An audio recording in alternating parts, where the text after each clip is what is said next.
আসসালামু আলাইকুম। কি অবস্থা সবার? আশা করছি প্রত্যেক অনেক ভালো আছো। আশা করছি প্রত্যেকের ঈদ উল আজহা কোরবানির ঈদ অনেক ভালো কেটেছে। আজকের ক্লাসে আমি সায়েন্সের একটি ইম্পর্টেন্ট টপিক কোষ নিয়ে আলোচনা করব, যে টপিকটা অনেক গুরুত্বপূর্ণ সায়েন্সের জন্য। তো কথাবার্তা না বলে ক্লাসটা শুরু করে ফেলি।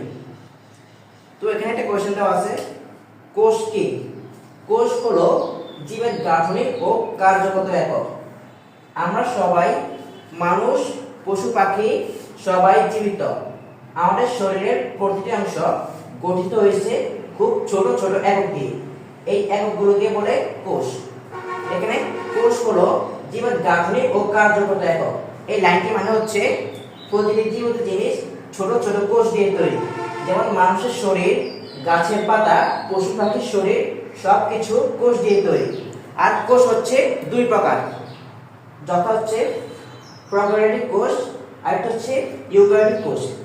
তো প্রোক্যারিওটিক কোষ হচ্ছে ব্যাকটেরিয়া, যাদের যাদের নিউক্লিয়াস থাকে না তাদের বলে প্রোক্যারিওটিক কোষ, আর যাদের নিউক্লিয়াস থাকে তাদের ইউক্যারিওটিক কোষ।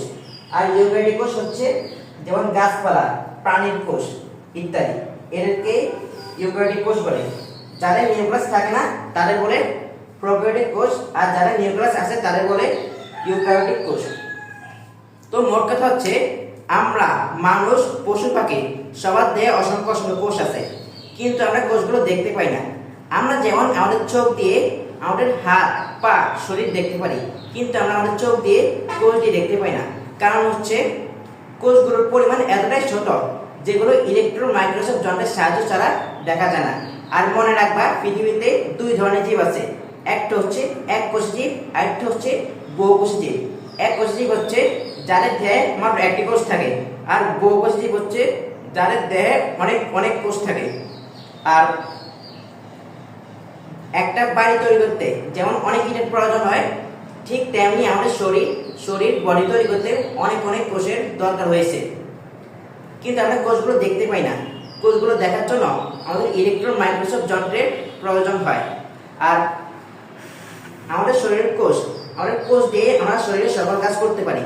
আর যারা এককোষী কোষ, তারা মাত্র একটি কোষ দিয়ে তাদের শরীরের সকল কাজ করে।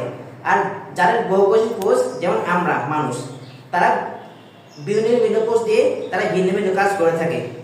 আর কোষ জীবনের জন্য খুবই খুবই গুরুত্বপূর্ণ। আশা করছি আজকের ক্লাসটি সবাই ঠিকমতো বুঝতে পেরেছো। সবাইকে থ্যাংক ইউ। আবার দেখা হবে পরের ভিডিওতে। আর যারা কোর্স নিয়ে বুঝতে পারো না তারা অবশ্যই কমেন্টে জানিও। ওকে, আল্লাহ হাফেজ, থ্যাংক ইউ।